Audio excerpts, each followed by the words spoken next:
Hello and welcome to my channel. In this video I'm going to be showing you this drawing of Pegasus in charcoal.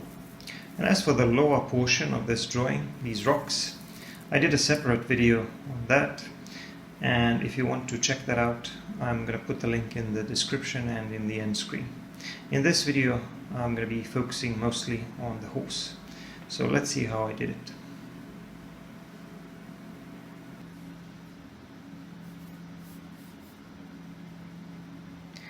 I'm going to start with a piece of vine charcoal.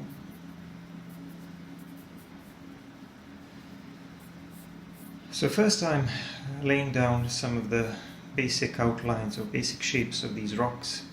And normally I wouldn't start there, but like I said, I use this bottom portion of the drawing as a demonstration on how to draw rocks, and there is a separate longer video on that.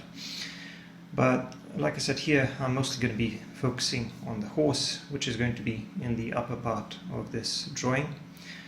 And like I said, normally I work from left to right and from top to bottom, but here I broke that rule because I wanted to do this part first. Here I'm not going to show you a detailed tutorial on the rocks. You have a separate video on that. I'm just going to go over it a bit more quickly. As you can see, once I did a sketch of these basic shapes of rocks, I went over it with some vine charcoal to establish a base tone, and after that I will start defining some relationships and contrast between the lighter and darker areas. For the spreading or the blending of that vine charcoal, I mostly used brushes and tortillons. I'm also going to say a few words about my tools. As you can see, in this first stage I'm mostly using vine charcoal, and here I'm using it to define some of the shadow areas on these rocks. So you can already see that the light source is going to be coming more from the right side, and the shadow side is going to be the left side. The light is usually coming from above, so that's going to be the case here as well, even though the scene is going to be slightly darker, like a night scene or an evening scene or something like that. And we're going to have some clouds in the upper part of this drawing, but I'll get to that later. So here, once I established some of these larger shadow areas, I started blending that in with brushes. And then I used my erasers to clean up the edges a little bit, because it's very important to have clean edges here so that these rocks would stand out as separate objects against the background. After that, I started using a medium charcoal pencil, and I'm going to be using woodless charcoal pencils here, as I do in many of my drawings. I usually use a medium one and a soft one, and now I'm using a medium one to add some suggestions of even darker areas of even darker value, and maybe add even some texture in the process. So you can see, as I'm adding a bit of charcoal from the charcoal pencils, which are a little bit darker than vine charcoal, that I'm creating some more depth and volume in these rocks, because the greater the range of value, the more you will be able to show volume and depth. And here I'm using a pencil eraser to pull some highlights on those lighter areas of the rocks, where the light would be hitting these surfaces and creating that nice contrast. The size of the paper here is going to be slightly larger. I'm using a Fabriano 200 GSM paper, and the size is about 10 times 14 inches, so it's a slightly larger piece. So here I shaded the rest of this mass of rocks. I wanted the horse to be rearing on a large rock or a mound, and here, as you can see, I started defining some of the individual rocks, and I started adding a little bit more shadow in between the individual rocks to separate them. to make it clear to the viewer that these are separate objects, or that this mass of rocks is a little bit more complex. And another thing I did was to add a little bit of texture using these charcoal pencils, because once again they are a little bit darker than vine charcoal. Here I also used some soft charcoal pencil to define some of the darkest areas, some of the darkest bits on these rocks, and these are usually used for these shadow areas for the deepest cracks, which are going to be almost completely black or pitch black. One of the good things about brushes is that while they allow you to blend, they also allow you to preserve some of the texture. And here I wanted to have some of that rough texture so that I could make it clear to the viewer that they are looking at an object made out of rough stone. And as I've explained in that tutorial on how to draw rocks, the key to drawing rocks is to be aware of the light source and to make a nice contrast between the shadow areas and the light areas. And then you can just play around with your shapes and create kind of a rock that you like. You can modify them as you go along. You can add some lighter areas or shadow areas. And for these lighter areas or highlights, I mostly used a pencil eraser, and this is a Kohinoor pencil eraser or a kneaded eraser, and I normally use a Faber-Castell kneaded eraser. Now notice that the bottom of these rocks is very dark because we expect there to be a little bit more shadow there where the rocks are resting on the ground. And one of the things that I also like to do is I like to go over the whole object and drag the pencil, holding it sideways, to add a little bit of random texture. You can also see that I added some random smaller rocks at the bottom, just to give that rock a little bit more context, like it's maybe lying on a slope or something. Anyway, here I'm moving on with part of the drawing where I'm going to be drawing the horse, the winged horse Pegasus. And in this part of the drawing you'll see me using a graphite pencil a little bit more. Normally I don't like to combine graphite and charcoal, but sometimes I do find that this is necessary, and I'll explain why and how and where I will be using a graphite pencil. Most of it is going to be in charcoal.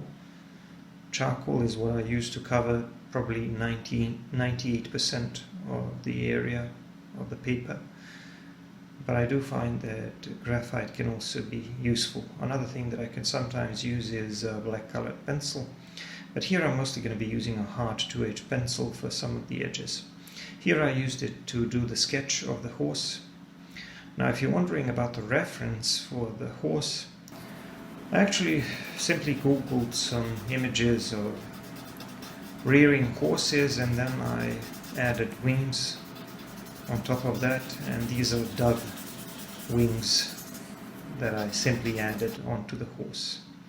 So I simply combined a couple of different reference photos to get something that would give me a nice looking Pegasus. Now I'm going to start shading the background.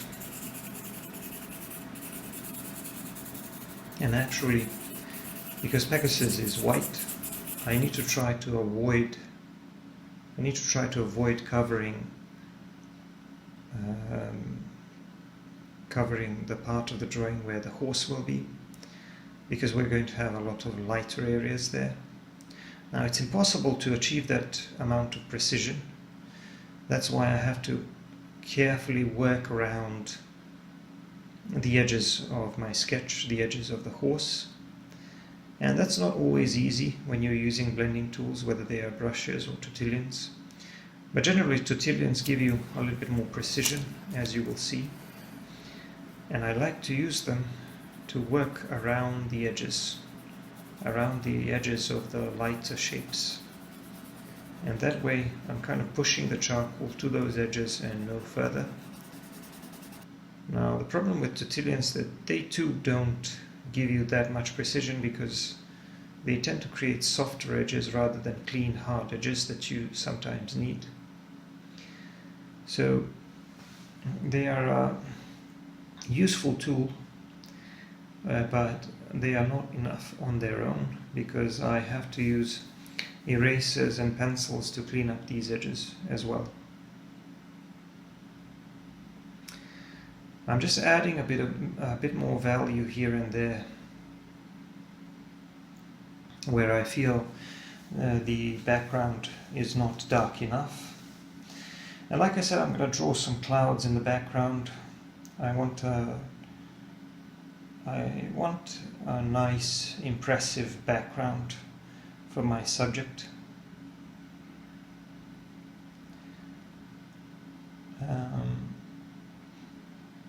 Here again, I'm going around the edges of these wings and then shading or blending the larger areas.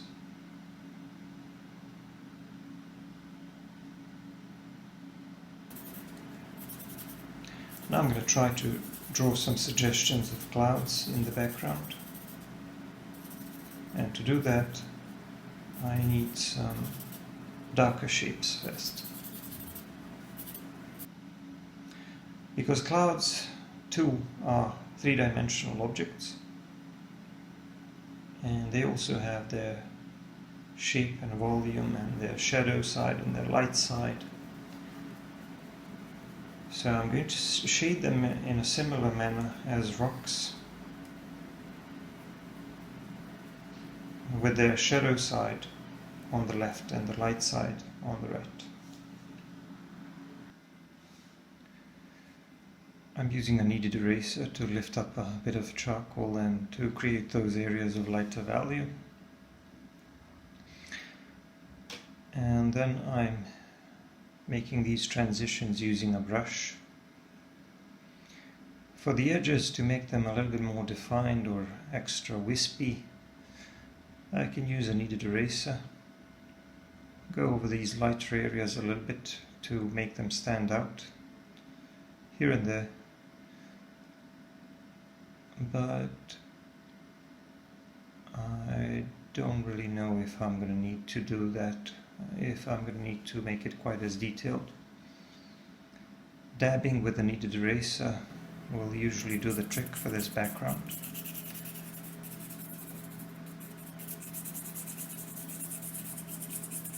Now the thing is that I need to work all around the outline of this horse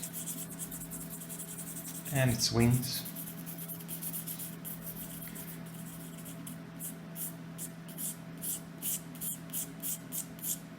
So this Fabriano paper that I'm using has a bit more tooth than the usual paper that I'm using. It's a bit less smooth. But it still works pretty well with charcoal.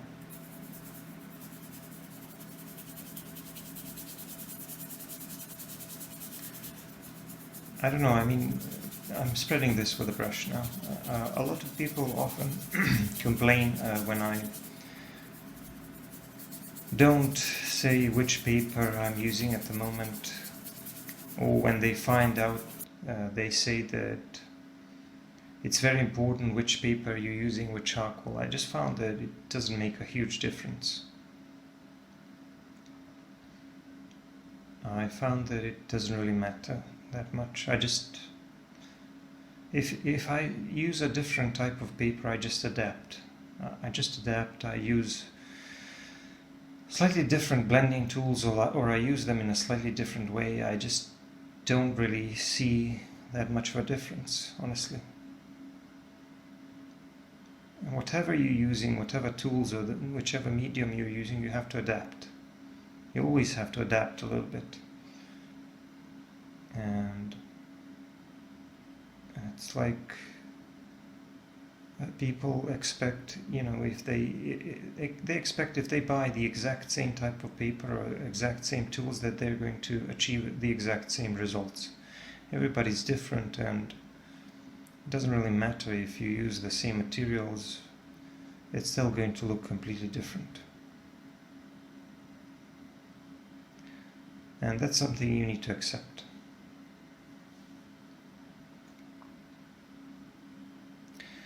So I achieved some nice looking suggestions of clouds in the background on the left.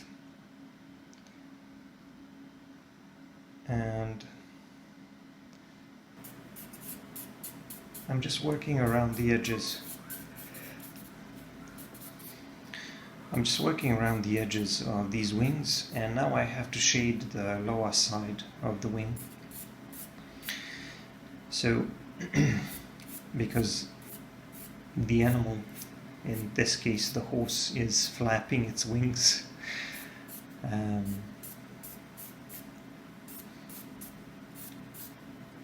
one of the sides of those wings is going to be facing downwards, and that side is going to have a little bit more shadow because it's facing away from the light source. And so I used vine charcoal to add that shadow area, but at the same time I made some suggestions of feathers or a structure within that wing,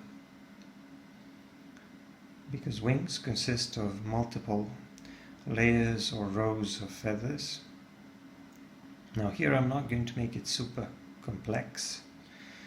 First, because I'm not really an expert on drawing feathers, and second, because I don't really like drawing feathers, so I'm gonna try to simplify this as much as I can, but at the same time try to sell you the illusion of complexity, so that these wings look like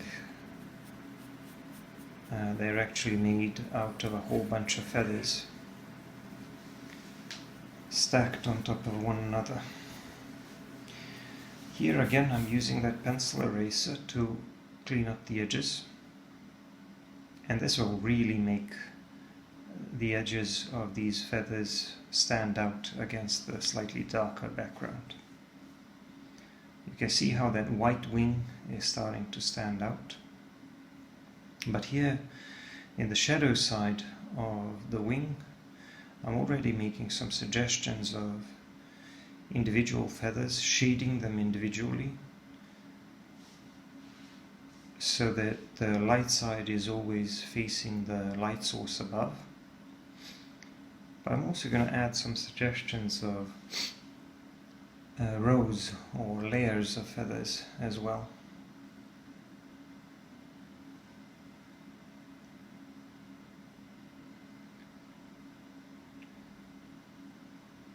To make it look like this wing is a little bit more complex.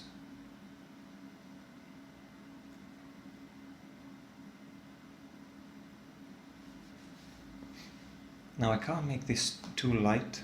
I made some suggestions of those levels or those layers of feathers, but I had to go over them because I can't make them too light because they're all in the shadow, and whatever is in the shadow needs to be a little bit darker. So I can't have these clean white highlights there. And also this bottom part of the wing where it joins the body is a bit darker because of the shadow.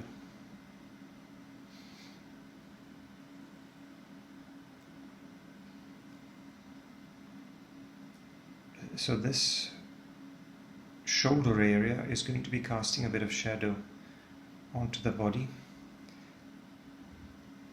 And now I'm using a clean brush to achieve some painterly effects on these clouds. The brush needs to be fairly clean to achieve this effect, so that it would lift up a bit of charcoal, and then it almost acts like some sort of an eraser, like a soft eraser that doesn't create too much contrast but creates some very nice effects. And you can only do this with vine charcoal because it's easier to move around. It's almost like watercolor painting. It allows you to create some effects that you otherwise wouldn't be able to do with charcoal. Now here I'm using a bit of graphite pencil, and this is a 2H graphite pencil, and I'm just using it around the edges just to clean up the edges around these feathers, because these are some very, very fine details where I can't really go in either with a Tortillon or with a vine charcoal stick. So a graphite pencil is really letting me letting me create these tiny details. But the trick is to use it very sparingly and not to press, of course, so that it would integrate well into the rest of the charcoal drawing. And it does integrate well as long as you know the characteristics of both of the media. And I'm moving on to the other wing here. Because it's viewed from the top, we're going to be looking at the light side, and it's also going to be a little bit less complex than the other one. There's going to be a little bit more shadow at the bottom, just so that I could create some contrast between the mane of the horse and the wing. You know, sometimes you just, regardless of your reference photo, sometimes you just have to kind of enhance the contrast in certain places and come up with contrast where it didn't necessarily exist in your original reference photo, just so that you will be able to explain some shapes to the viewer. Because sometimes when you isolate images onto a two-dimensional piece of paper, it may not end up looking as you wanted it to. So sometimes you have to take some liberty in order to enhance some of these details and to convey the real idea by making these changes, which are often necessary. Also, the part of the body to the left, sorry, and under the wing is also going to be a little bit darker. First because of the shadow, and also because it's facing away from the light source. And now I'm moving on to the head. Now there's going to be a lot of fine details here, so I'm going to resharpen my medium charcoal pencil just to put down a few darker details on the head. And after that I'm going to have to work with a combination of a Tortillon and a graphite pencil again, because like I said, these are some tiny details where I can't really achieve the effects I like using a charcoal pencil.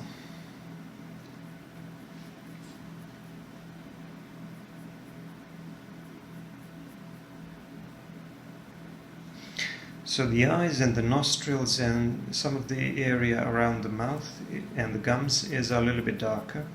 And I'm also going to add a little bit of shadow here at this lower part of the mane, and also here around the shoulders and around the tail, where I would expect there to be a bit more shadow, I guess.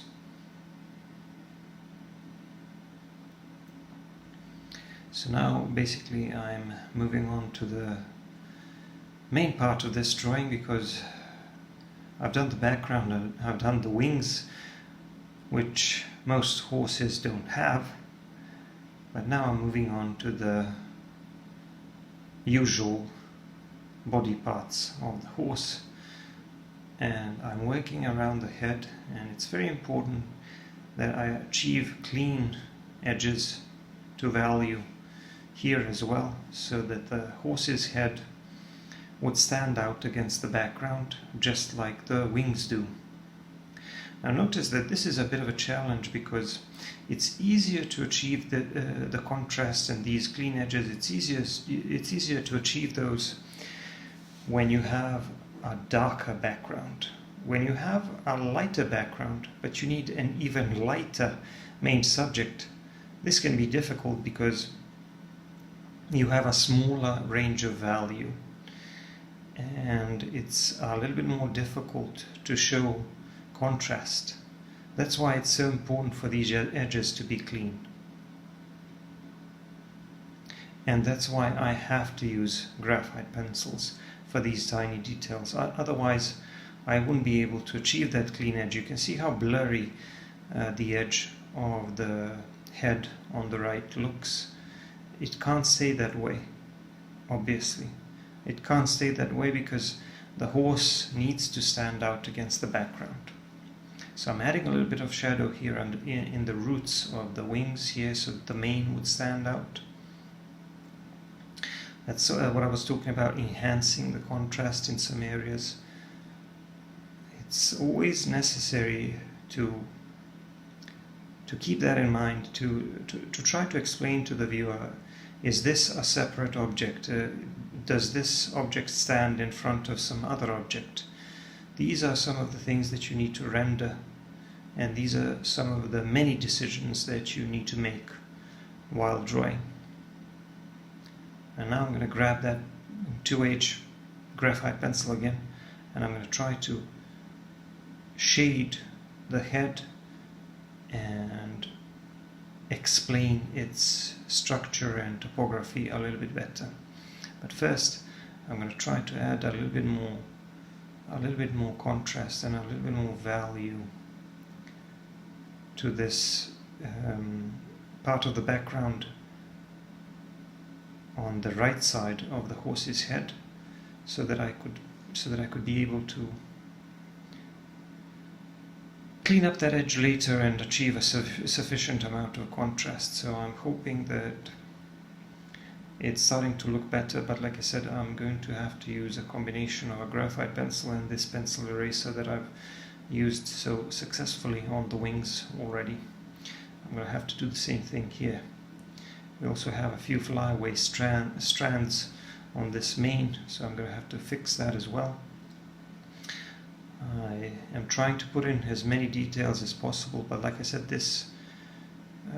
the main subject here is of slightly smaller size. There's not really too much room to maneuver here. This is not a very large drawing. I mean, the drawing itself, including the background and the rocks, is a fairly large drawing because it's 14 inches in height, but the background takes so much of the paper that the main subject is not very large. And I zoomed in here a little bit so that you could see the details that I'm working on, and I'm trying to clean up the edge of the head and to add some details on the horse's head and the snout, trying to add some indications of musculature and some of the basic parts of the head, such as eyes and eye sockets, nostrils and mouth and cheeks, and the muscles around the jaw. And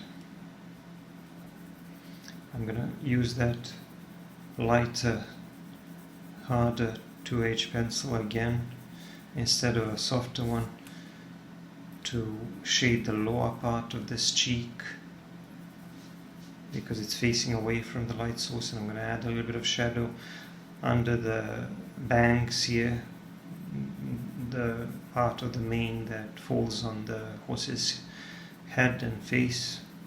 I call them bangs. I don't really know what they're called, but it's a part of the mane that's in the front of the head on the forehead.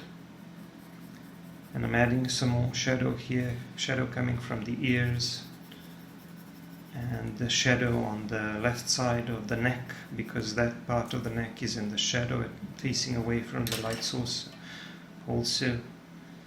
So you can see how the horse's head is starting to take shape. I'm adding some details on the mouth.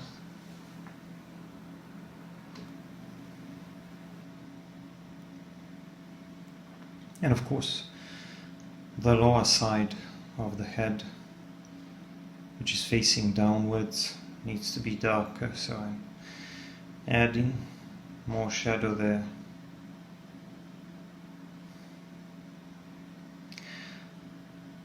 If you don't create a sufficient range of value, if you don't add these shadow areas, or if you don't make them dark enough, your subject will end up looking flat. This is especially a potential problem here because we're dealing with some areas of very light value. And if I just leave too much of the horse's body white, it's going to look completely flat. It's not going to look like a real horse. So it's very important to shade every single detail of his body. And here I'm shading the neck.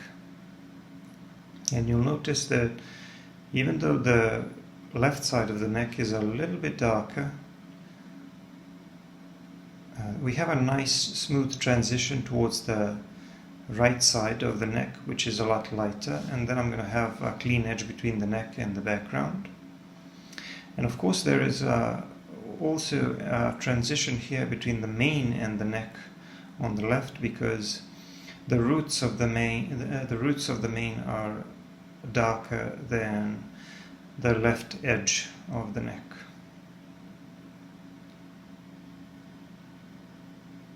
And I'm adding even more shadow in this area and softening that with the tortilla.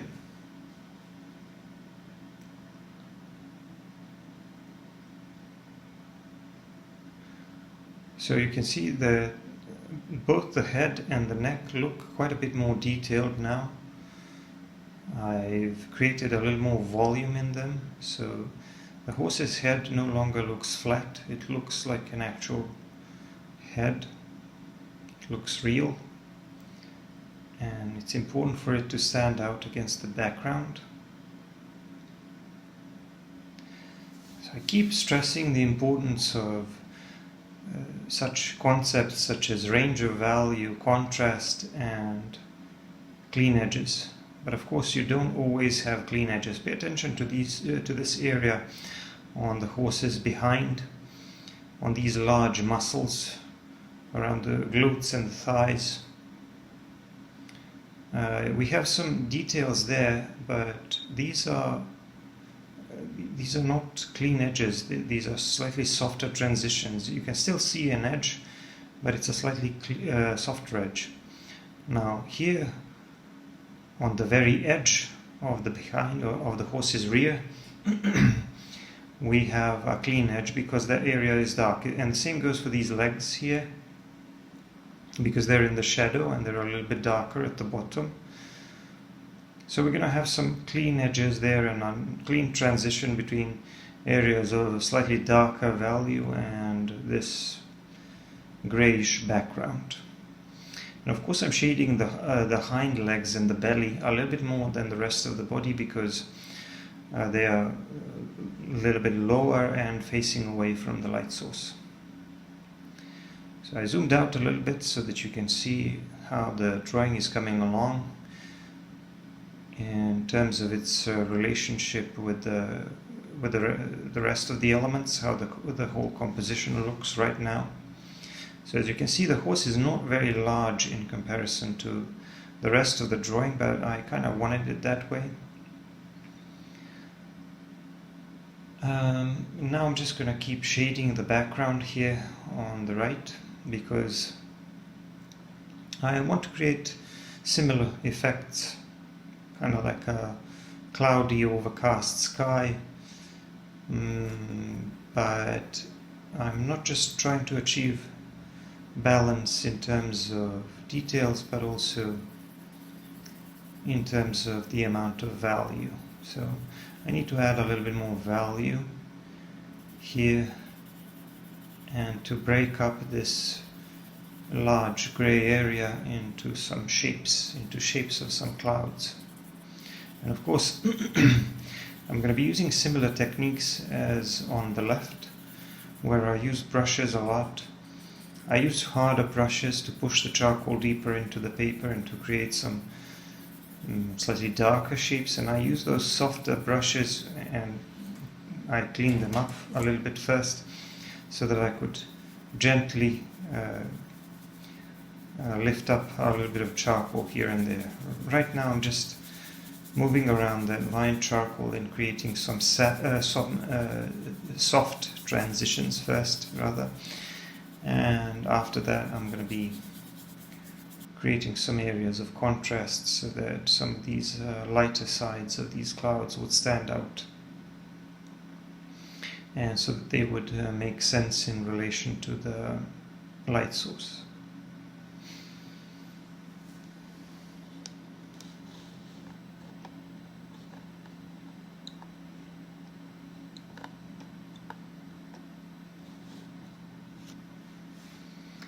I'm adding even more value here with a vine charcoal stick and pushing that in with a brush. I'm using a combination of brushes here. The blue one is a hard bristle brush. The yellow-black one is a softer synthetic brush. So I use the softer one for these smoother transitions and for taking away value, and I use the harder bristle brush for pushing the charcoal in and blending a little bit more thoroughly. Anyway, I still need to do the front legs, but I'm still cleaning up some of the edges and trying to define the shape of the head a little bit better. But here I'm going to have to work around the front legs, and I'm adding some more value to the right of the legs because I want the right edge, the right side of those shins to stand out against the background and to be lighter than the background, considerably lighter than the background, as is the case with the top of the head, the ear, the bangs on the mane, and of course the front side of the horse's head. Naturally, the lower sides of the legs will also be darker because they're again facing away from the light source, which is coming from above.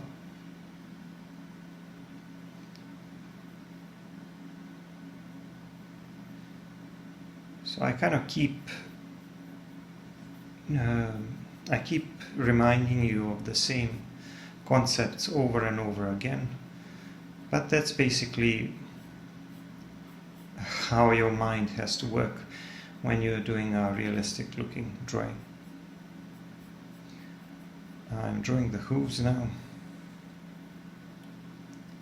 I can't really make out all of the details in my reference photo, and I'm improvising a little bit, and I'm going to have to improvise even more with the hind legs. And also I'm going to be adding some details to the legs, like maybe some suggestions of anatomy, like muscles and sinews and things like that, maybe some veins. Horses are very muscular creatures, so you may not be able to see all of the details, but in real life, if you look at my drawings, they tend to be a lot more detailed than what you can see on the videos. The textures also tend to be a lot more complex.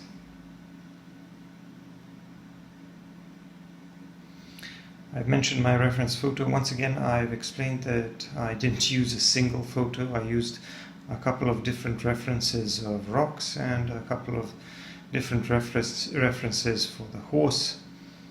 I picked a nice reference photo of a rearing horse. There's a little bit of shadow here at the end of the belly on the left, and also around that shoulder area behind the front legs. And there are also some wrinkles in the skin around the neck and around the ribs. I'm trying to capture some of these tiny details.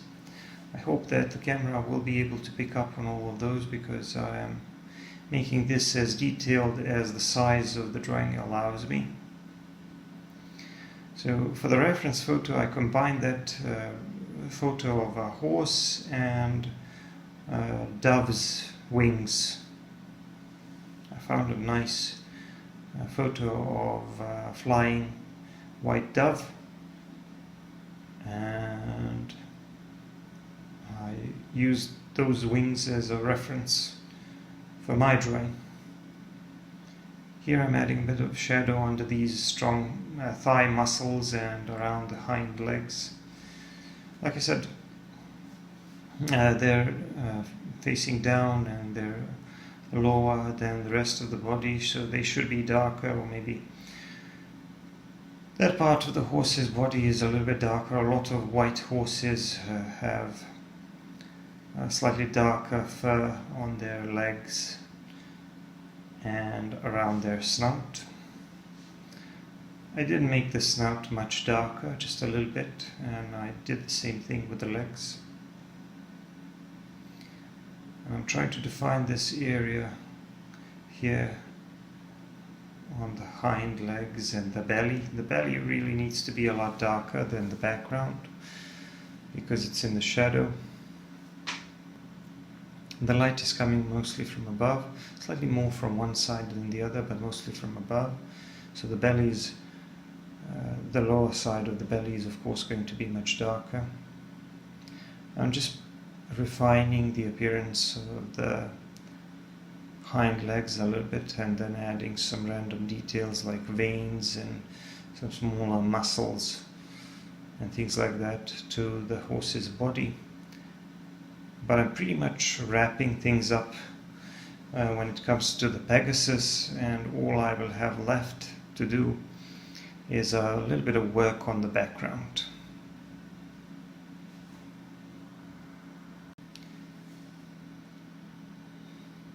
I'm not going to have the lower legs, the hind legs and the hooves entirely visible. Just going to make some suggestions of them, and they will be partly obscured by this rock, because this is a bit of an upshot of the horse. We're looking at it from a slightly lower point. Here I'm basically going around the horse and trying to increase the contrast in some of the areas, just to better define some of the edges, I guess. I do like that there are several nice shadows on the horse's body, especially here around the belly, so that's a good thing. But here I had to add a bit more shadow under the on the part of the body, or on the part of the neck where it joins the head. And I wasn't really happy with the appearance of the tail because the fact that the left side was lighter didn't seem very logical to me, but then again there has to be a little bit of shadow on the right from the horse's body, so I just made it a little bit darker because I figure it's in the shadow, and you can just I guess imagine that the tail is a little bit darker than the rest of the body, I guess. It doesn't really matter, I just want it to stand out against the background. That's probably the most important thing. And here I also added some darker areas to the background, and I started playing around with these rocks, maybe creating some suggestions of lighter areas on them as well, and then creating some darker areas on the sky to break that mass of clouds into some smaller, more interesting shapes. And I'm continuing to refine these rocks and play around with these shapes to see what I can come up with. You know, there's no one way to draw this. You can try different solutions, you know, play around with it a little bit. until you come up with the shapes that you like. And the same goes with these clouds. If I create some shapes that I don't really like, I just take away a little bit of value with a brush, maybe sometimes with an eraser. Now here I'm going to move on to the lower part of this paper and try to wrap things up by finishing the lower part of the background. It shouldn't be too difficult because I've done the most detailed part of the drawing, but the ground below the rock, or these rocks, is still in the foreground, so I'm going to have to pay a little more attention to it. As you can see, I already drew some suggestions of smaller rocks here and there on the ground, but now I'm just going to add a bit more value overall. And if I lose some of those shapes of rocks, I'm just going to bring them back later. It doesn't really matter at this point. I can just go back and redefine them using my charcoal pencil and pencil eraser. So I'm adding a bit more value, but adding more value closer to the rocks because there's going to be more shadow there, and a little less value away from the rocks. And I'm just going over that with a brush. Now I'm just going to try to work on these smaller rocks and maybe draw some blades of grass or some suggestions of grass here and there. So I need to add a few of these random smaller rocks. And again, I'm mostly going to be consistent with the light source, hopefully, trying to make sure that the lower side of each of these rocks, as well as the left side, is a little bit darker than the rest.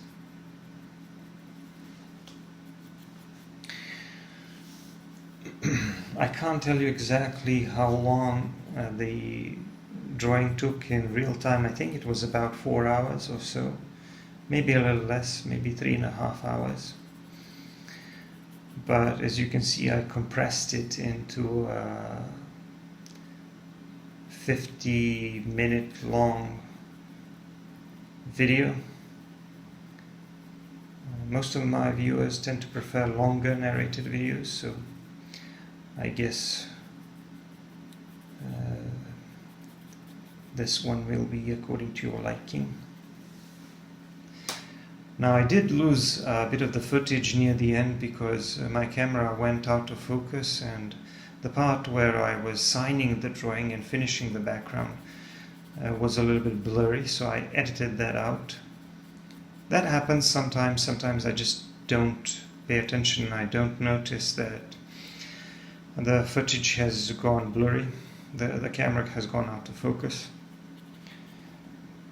And the same thing happened when I was doing a drawing of a rearing black horse several months ago.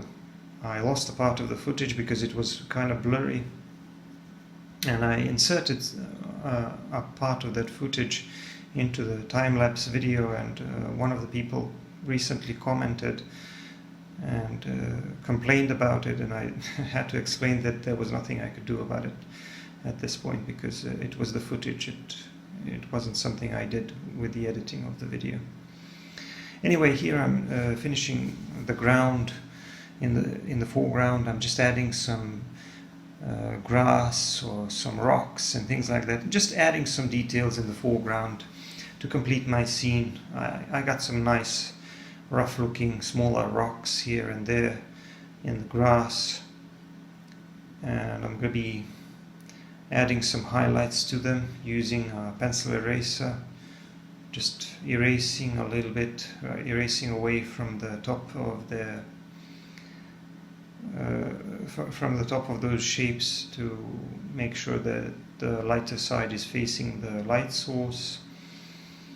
And I'm also going to use that pencil eraser not only to define those rocks, but also to add some highlights in the grass, to add some suggestions of lighter grass, lighter value here and there, so that they would, for example, here stand out against the rocks in this shadow area, and so that I could create a little more variation in the texture and in the amount of detail here in the foreground, but I'm basically wrapping things up, and the drawing is nearly done. Just a few details here in the foreground. I'm just using this pencil eraser to draw some blades of grass here and there randomly. No need to overdo it, just a few suggestions here and there will probably do the trick. You can make it more detailed, but it's not really necessary. I already signed my drawing here in the lower right corner, and now I'm still fidgeting with these rocks on the right, but it's time to wrap things up, I guess, because the drawing is almost done. I'm going to be removing that tape and spraying it with a fixative. And here it is. This is what it looks like once I remove the tape that it was secured to the cardboard underneath. I'm going to move it around a little bit so that you can see the whole scene. It has already been sprayed with a fixative. I use a Kohinoor charcoal fixative, lots of it. I zoomed in a little bit so that you can see some of the details on the horse. I hope you like it, and I hope you enjoyed the drawing process for this charcoal drawing of Pegasus. Thank you for watching. Don't forget to check out my other videos. If you want to see longer videos, check out my Patreon. I'm going to see you in the next one, and bye for now.